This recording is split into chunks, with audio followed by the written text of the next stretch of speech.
O menino de 11 anos, pobre, morador de Mesquita na Baixada, conquistou uma vaga no balé mais prestigiado do mundo, o Bolshoi. Veja. Vinícius Gabriel tem 11 anos e leva a vida assim, bailando.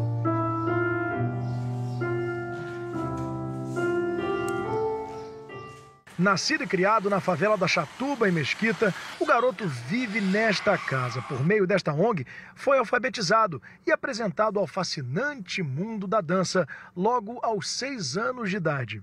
Ele já tinha passado da educação infantil, então ele chegou para o projeto Arte com Visão, que é esse projeto que é educacional e cultural. Então ele começou a ter esse amor, essa paixão pela dança, começou a se destacar, né? A professora começou a colocar ele em festivais de dança, ganhou prêmios, troféus, né, de bailarino de destaque também, em vários festivais de dança.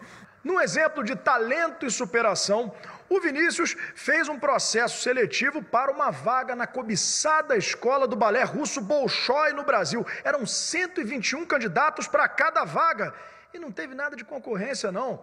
Ele garantiu a vaga dele. Eu senti muito frio na barriga, pensei que eu não conseguia, aí eu consegui minha carreira e meu sonho.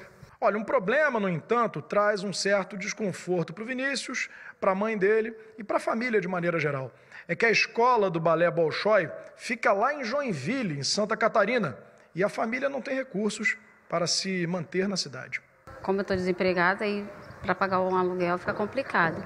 E tem os custos de manutenção, no caso, alimentação, transporte, roupas, calçados, para mim e para as crianças. Para tentar resolver o problema, amigos do menino estão fazendo uma vaquinha pela internet. Qualquer valor doado é muito mais do que bem-vindo.